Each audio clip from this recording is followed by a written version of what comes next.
Jai Hind students, welcome to your channel AK Physics Guru and I am your physics teacher Abdul Qadir.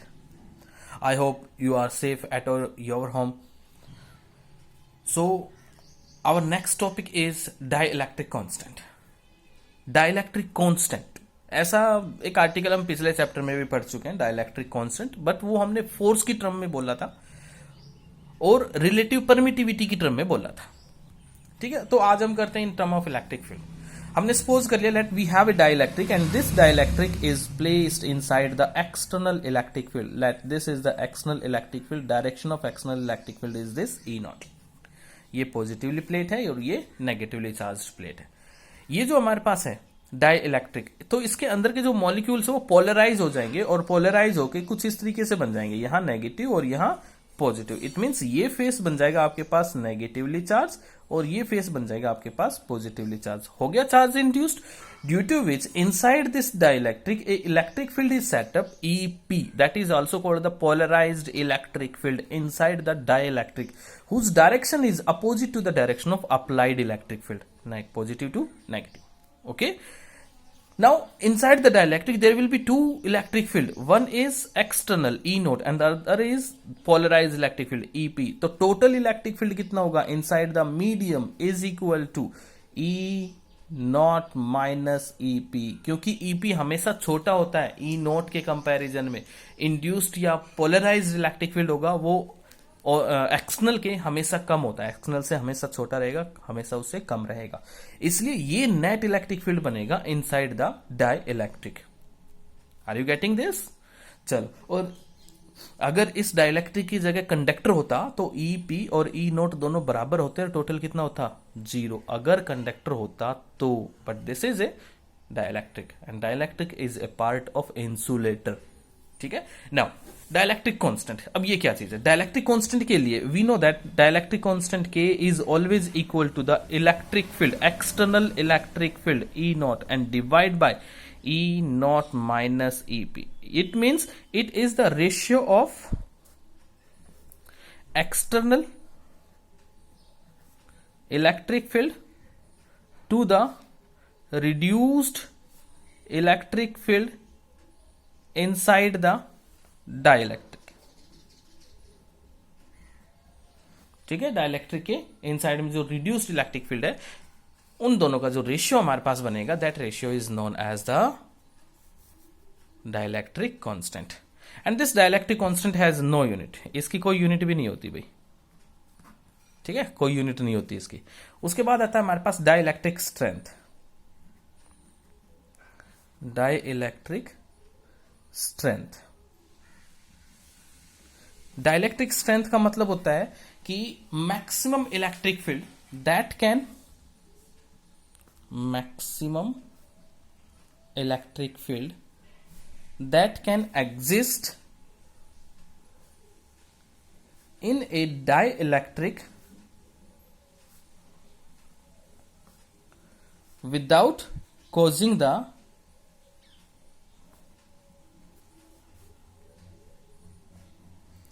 breakdown of its insulating property.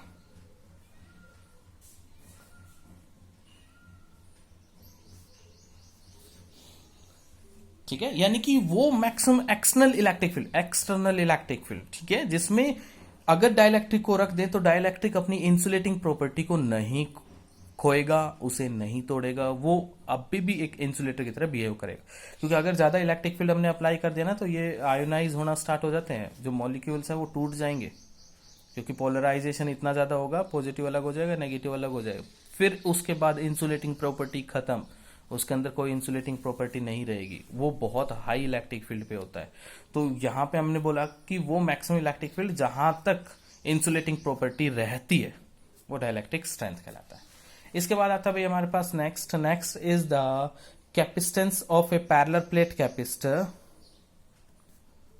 Capacitance of a parallel plate capacitor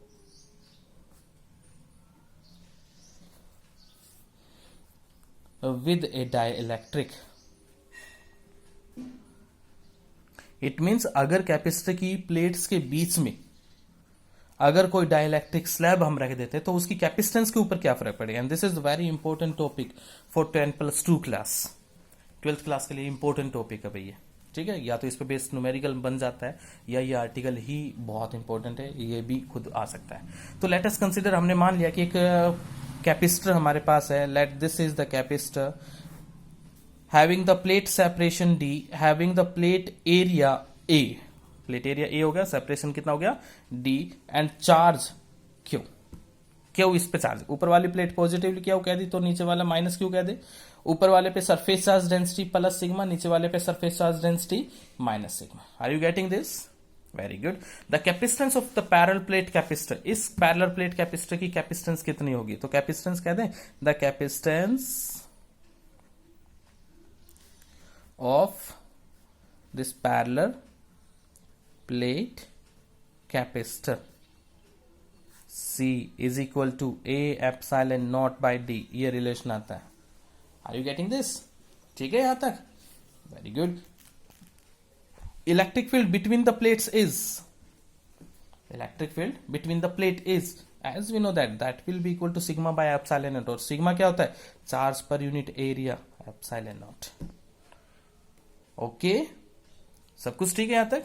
now a dielectric slab is place in between the plates, ये dielectric slab हमने रख दी in between the plates, plates के बीच में, having the thickness T, where T is less than D। ठीक है, ये कंसिडर करें फिलहाल कि T जो छोटी है और D ज्यादा, सेपरेशन ज्यादा है और प्लेट कम है। ठीक है, नाउ तो हमने कंसिडर किया कि let a dielectric slab is place inside in between the plates, T thickness है, T बहुत बड़ा बहुत छोटा है as compare to D। So ये चीज हमने कंसिडर करा। अब हमें पता है कि अगर डाई इलेक्ट्रिक स्लैब को एक्सटर्नल इलेक्ट्रिक फील्ड में रखेंगे, अब देखो ये प्लेट पॉजिटिवली चार्ज, ये negatively charge, between these two plate electric field तो सेटअप होगा, and the direction of electric field is this, और इस इलेक्ट्रिक फील्ड को हमने ई नोट का नाम दिया लाइक दिस, राइट। तो इलेक्ट्रिक फील्ड की इस डाइलेक्ट्रिक स्लैब की ऊपर वाली जो स्लैब है, ऊपर वाला जो फेस है वो नेगेटिवली चार्ज हो जाएगा और नीचे वाला जो था वो पॉजिटिवली चार्ज हो जाएगा, और इनसाइड द डाइलेक्ट्रिक एक इलेक्ट्रिक फील्ड सेटअप हो जाएगा, and the electric field is EP, और इसकी डायरेक्शन क्या होगी, इसकी डायरेक्शन होगी ऊपर की तरफ। Are you getting this? Now the net electric field inside the dielectric is, net electric field inside the dielectric कितना होगा, E का नाम दे दिया मुझे, E is equal to E naught minus EP, वही आएगा जैसे हमने ऊपर करवाया था, ये आ जाएगा net electric field inside the dielectric. ठीक है, now potential, the potential difference between the plate is, plates के बीच में पोटेंशियल डिफरेंस कितना होगा,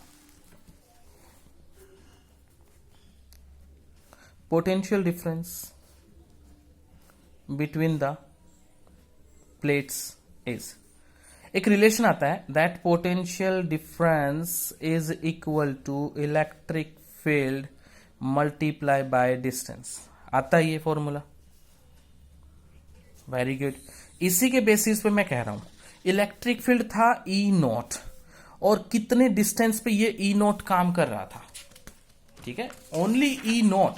अगर मैं डायग्राम को देखूं तो इस रीजन में इलेक्ट्रिक फील्ड E नॉट है और इस रीजन में इलेक्ट्रिक फील्ड E नॉट है। अब इस रीजन को और इस रीजन को ऐड करोगे तो टोटल कितना बनेगा, D माइनस टी कह दूं। अगर कंप्लीट D में से ये वाला T हटा दिया तो ये और ये दोनों बच गए।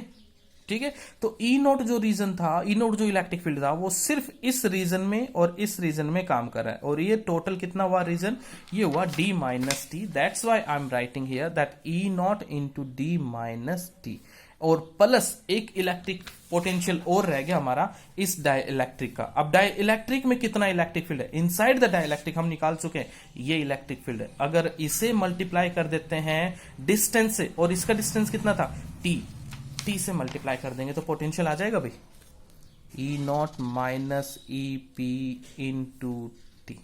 E naught minus E P is the electric field inside the dielectric, तो मैं इसको ऐसे लिख रहा हूं भाई, V is equal to E naught into D minus T plus E into T. Are you getting this? सब कुछ ठीक है यहां तक? वेरी गुड, बहुत अच्छे बच्चे हो भाई। एक डाइलेक्ट्रिक और बोला हमने, डाइलेक्ट्रिक कांस्टेंट, वो क्या बताया था? Dielectric constant. डाइलेक्ट्रिक कांस्टेंट हमने कहा था के से तो रिप्रेजेंट करते हैं, and it is equal to E not divide by E M. E M, M represents the medium, ठीक है, एम लगा देता हूं मैं, मीडियम को रिप्रेजेंट करता है। ये आ जाएगा, ई एम की वैल्यू क्या आ जाएगी? E M is equal to E not divide by K आएगा। ये वैल्यू मैं यहां रख देता हूं, यहां रखूंगा तो क्या बन जाएगा? Electric potential is equal to E nought into D minus T और plus E not divide by constant के into T. E nought common आ जाएगा, ई नॉट ये कॉमन हो गया यहां से, D minus T plus T divide by K, ये रिलेशन आ गया। Are you getting this? यहां तक सब कुछ ठीक है, बहुत अच्छे हैं। चलो now V is equal to E naught की जगह वैल्यू रखो, put the value as you know that electric field inside the dielectric. इसके रिलेशन हमने अभी निकाला था, फाइंड आउट किया था हमने अभी, कितना आया था? That E naught is equal to this Q A epsilon naught. Are you getting this? रख देते हैं यहां पे Q A Q by A epsilon naught, and this is D minus T plus T divide by K. ठीक है, ये आ जाएगा आपके पास भी। नाउ द कैपेसिटेंस, इसको मैंने नाम दे दिया सी डैश का भी, ठीक है। Now the capacitance C dash, ये जो हमने निकाली थी capacitance of a parallel plate capacitor, ये था वैक्यूम के अंदर, when the space between the plate is vacuum, ये वैक्यूम, और इसको सी नॉट से रिप्रेजेंट कर देता हूं, ठीक है, सी नॉट। और ये मेरे पास आ गया मीडियम के लिए, इसको मैं सिंपली सी से रिप्रेजेंट कर देता हूं, डिफरेंट तो हो ही गया, ये सी हो गया, ठीक है, ये मीडियम के लिए। Now capacitance C is equal to Q by V, formula आता है ना हमारे पास, क्यू बाई वी रख देते हैं, क्यू ये रहा और वी ये रहा, ऊपर वाला टर्म उठा के रखो यहाँ, ये आ जाएगा क्यू ए एप्सिलॉन नॉट ऊपर चला जाएगा, और ये वाली टर्म एज इट इज नीचे मल्टीप्लाई कर देंगे, D minus T plus T divide by K. Are you getting this?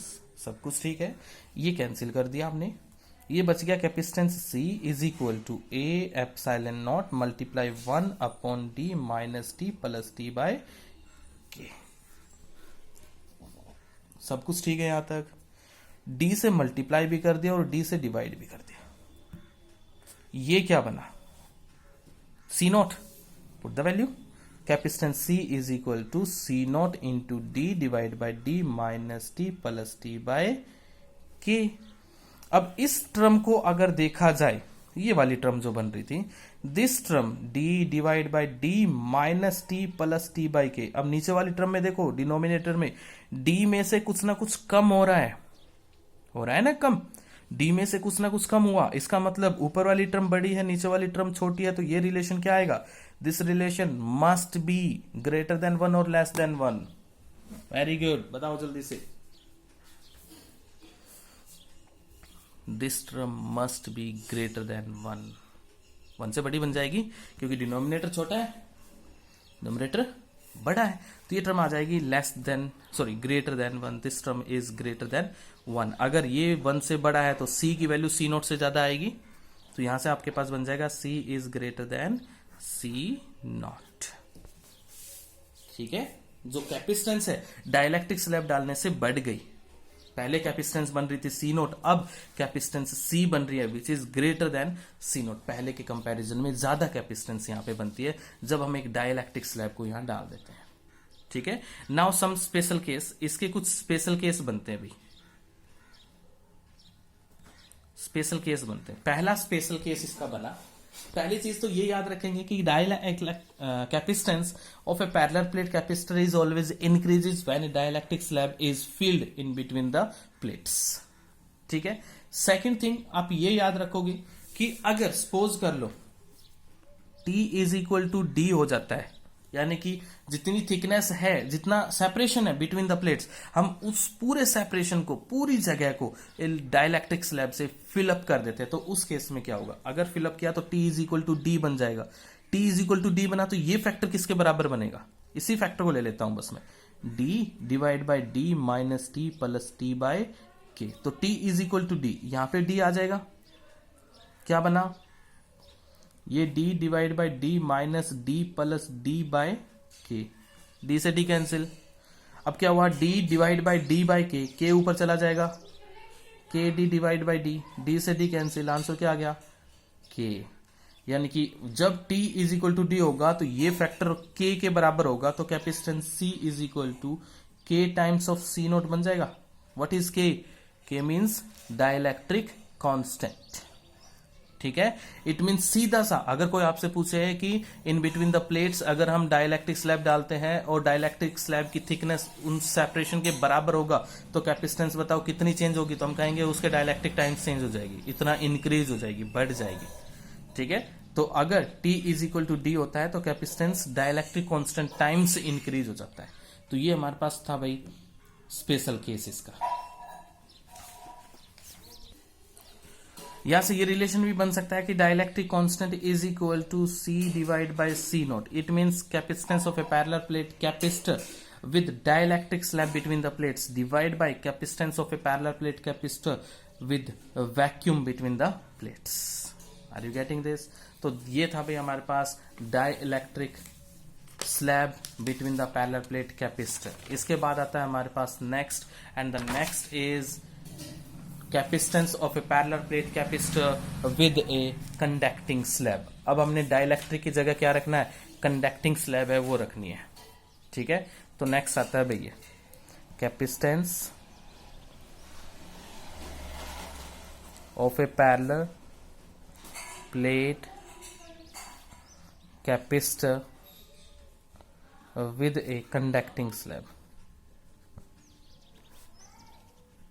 आपकी बार क्या कर रहे हैं, कंडक्टिंग स्लैब को रखा जा रहा है। तो सेम वही कंसीडर कर लिया कि हमने एक पैरेलल प्लेट कैपेसिटर मेरे पास है एंड प्लेट एरिया हो गया ए के बराबर, सेपरेशन बिटवीन द प्लेट्स होगी डी के बराबर, कैपेसिटेंस इसकी हो जाएगी capacitance is equal to A epsilon not by D. क्योंकि in between the plates space है, फ्री स्पेस है, इसलिए मैं इसे सी नोट का नाम दे देता हूं। In between the plates there will be a एक कंडक्टिंग स्लैब मैंने यहां रख दी, और कंडक्टिंग स्लैब की जो थिकनेस है वो है टी के बराबर, T be the thickness of this conducting slab. Conducting slab यानी कि ये कंडक्टर है and inside the conductor electric field is always zero when it is place inside the external electric field. ये प्लेट पॉजिटिवली चार्ज है, charge plus Q, ये negatively charge है plus minus Q, इस पे plus sigma surface charge density, इसमें minus sigma surface charge density. Direction of electric field is downward in E not, और inside the conductor electric field is always zero. इसलिए मैंने पहले ही लिख दिया कि अगर इलेक्ट्रिक फील्ड में कंडक्टर को रखेंगे तो electric field inside the conductor zero हो जाएगा। अब देखो इन बिटवीन द प्लेट एक ही इलेक्ट्रिक फील्ड काम कर रहा है ई नॉट, और वो भी सिर्फ इस रीजन पे, एक यहां और एक यहां। ये रीजन टोटल कितना है, ये रीजन है D minus T. Very good, बहुत आसान टाइम है, बहुत आसान सा। पिछला जो किया था बिल्कुल एज इट इज था, तो ये आ जाएगा हमारे पास। Very good, now potential between the plates. इन प्लेट्स के बीच में कितना पोटेंशियल बनेगा, that potential must be equal to, कितना होगा, potential must be equal to electric field multiply by distance, electric field E nought, और ई नोट कितने डिस्टेंस पे काम कर रहा है, ये काम कर रहा है इस और इस रीजन में, और ये रीजन आपके पास बनेगा कंप्लीट डी माइनस टी। तो यहां सीधा मैं लिख देता हूं multiply it with D minus T. ठीक है, ये रिलेशन हमारे पास आ जाता है। वेरी गुड, तो V is equal to this, इसके बराबर हो गया, पोटेंशियल हमारे पास हो गया। Electric field as we know that electric field E nought is equal to sigma by epsilon nought, और we can say this is charge divide by A epsilon nought. Value रख दो यहाँ, वैल्यू रखेंगे तो पोटेंशियल किसके बराबर, this is equal to Q divide by A epsilon naught into D minus T. Now V की value capacitance में रख देते हैं, as you know that capacitance is equal to charge divide by volume, charge Q as it is और volume ये था मेरे पास, तो Q divide by A epsilon naught ऊपर चला गया और यहाँ D माइनस टी हो गया। आर यू गेटिंग दिस, सब कुछ ठीक है यहाँ तक? वेरी गुड, तो आपके पास आ जाएगा C is equal to A epsilon naught into 1 upon D minus T. सब कुछ ठीक है यहाँ तक? ये आ जाएगा हमारे पास new capacitance between the parallel plate capacitor. D से डिवाइड भी कर दो, डी से मल्टीप्लाई भी कर दो। अगर ऐसा करेंगे तो ये क्या बनेगा, सी नोट बन जाएगा। सी नोट तो आ जाएगा capacitance C is equal to C naught into D divide by D minus T. D minus T denominator numerator के कंपैरिजन में छोटा है, तो इसका मतलब ये फैक्टर है वो ग्रेटर देन 1 आपके पास बनेगा। अगर ये फैक्टर ग्रेटर देन 1 है तो C आपके पास बड़ा बन जाएगा C नोट के कंपैरिजन में, as d divided by d minus of t is greater than 1, then c is greater than c naught. Are you getting this? सब कुछ ठीक है यहाँ तक? Very good. नाउ अगर सपोज कर लो t is equal to D हो जाए तो क्या होगा? अगर सपोज कर लो if t is equal to D, अगर ये हो जाता है तो क्या हो जाएगा? अगर हमने ये कर दिया तो उस केस में क्या बनेगा? ये जो फैक्टर था कौन सा, d divide by D minus T, इस फैक्टर के ऊपर क्या इफेक्ट पड़ेगा? अगर t is equal to D, यहां मैंने d कर दिया d minus D, zero, d by zero, that's is equal to infinity. ये फैक्टर इंफिनिटी हो गया. It means capacitance of the parallel plate capacitor is infinity. c की value infinity हो जाएगी आपके पास. ठीक है. और एक चीज और मैं आपको बता देता हूं याद रखने के लिए कि for the conductor dielectric constant, for any conductor dielectric constant is infinity.